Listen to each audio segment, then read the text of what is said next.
Hello everybody, I'm Bjorn. I'm going to tell you something about the Aboriginals. Aboriginals are the first people who lived in Australia. They lived there 50,000 to 56,000 years ago, and they lived in groups of 20 to 40 people. There were some families together.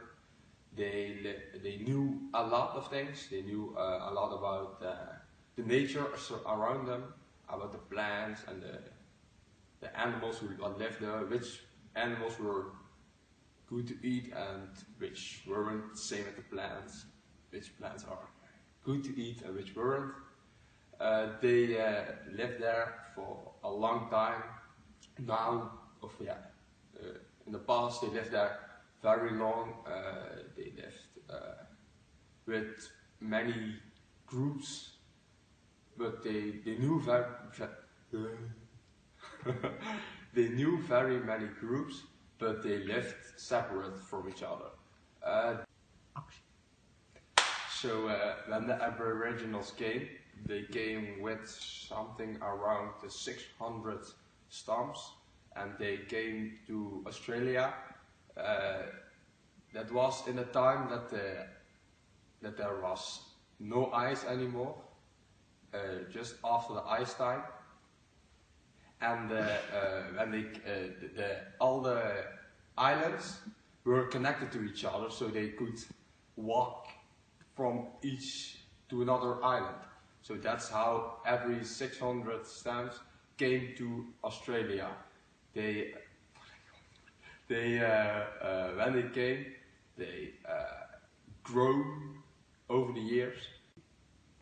Back when the Aboriginals lived in Australia, they could only travel from one place called New Guinea, and through that place they could travel to Europe or Asia, and that was their only way. But in the 17th century, the European people came to Australia. They found it, they thought, and the British people claimed it. They called it Terra Nullius. It's called empty land.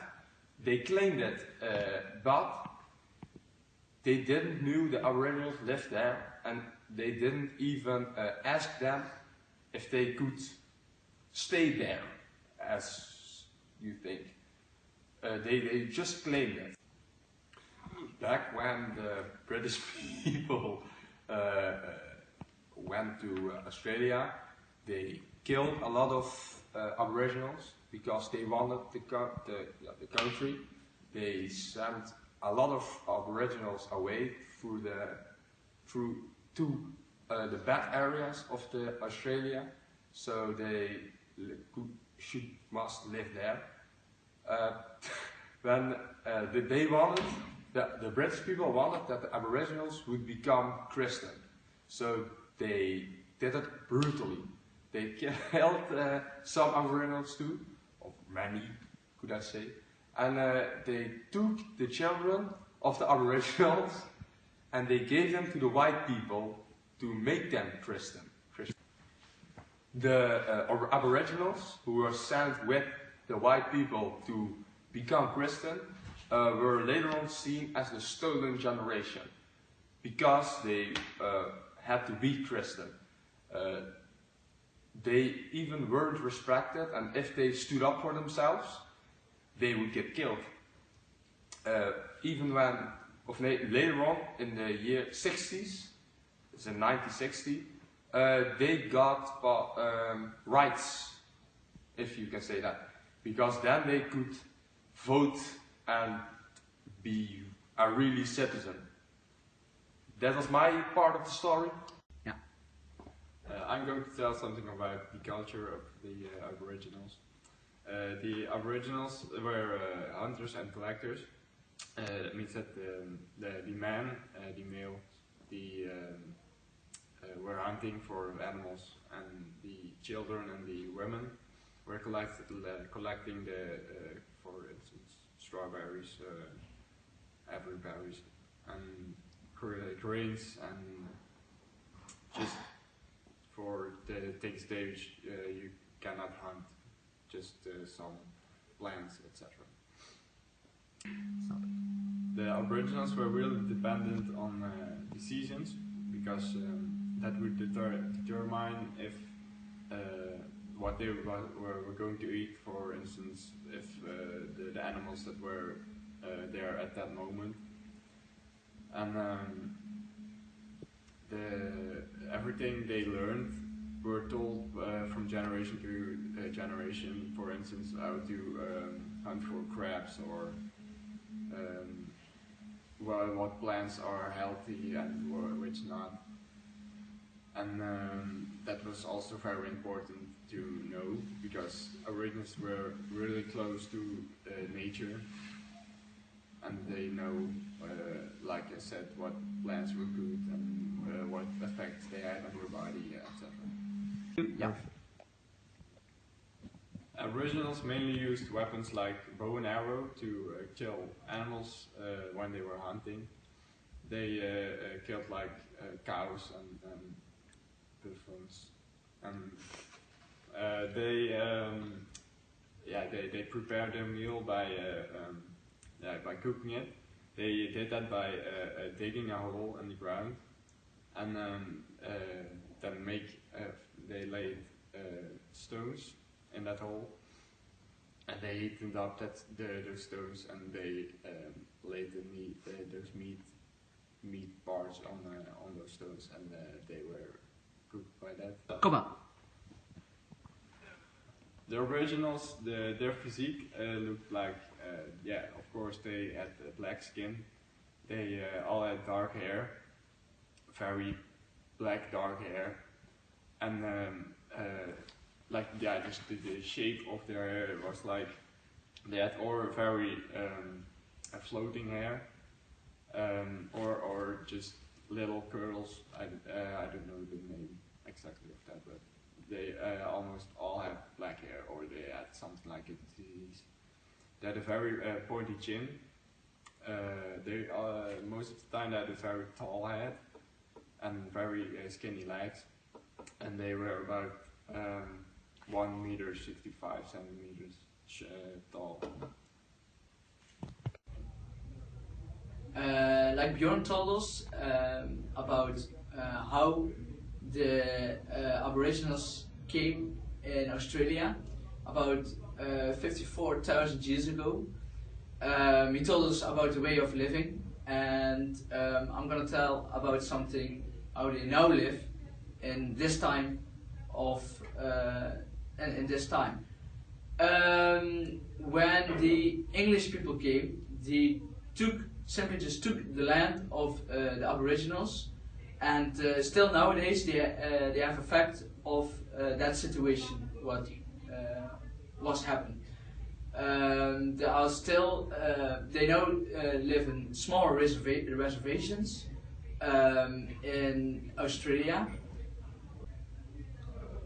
As they were in these reservations, the government decided to take children from their parents and send them to boarding schools in Australia.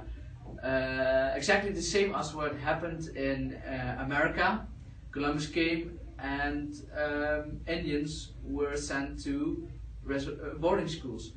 That also happened for Aboriginals.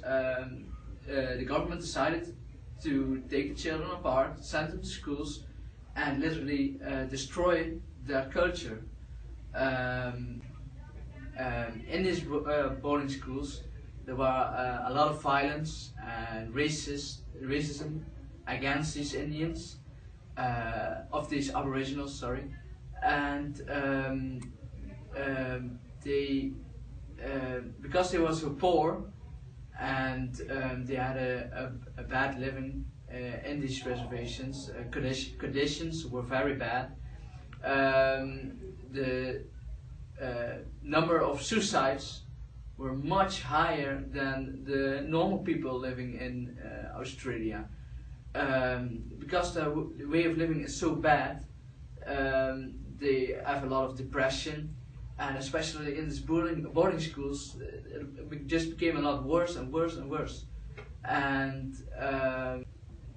nowadays, Aboriginals still live in these poor reservations. They aren't being hunted by the Britons.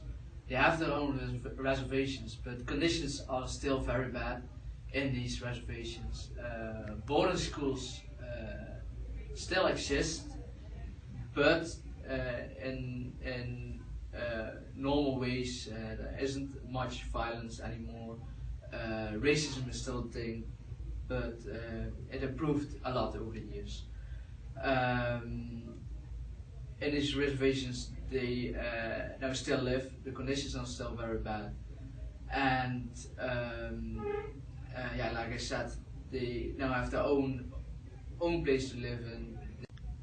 And just like in America, the Indians have their own reservation as well, and had boarding schools. And for Aboriginals, it's the same. When the English people came, and in America, as Columbus came, and boarding schools, they both have boarding schools, and you can see it's exactly the same as for America. Two types of people, the Indians and the Aboriginals. They lived there in this country for a long time, and just another invader came and just claimed the land, and things were very bad for the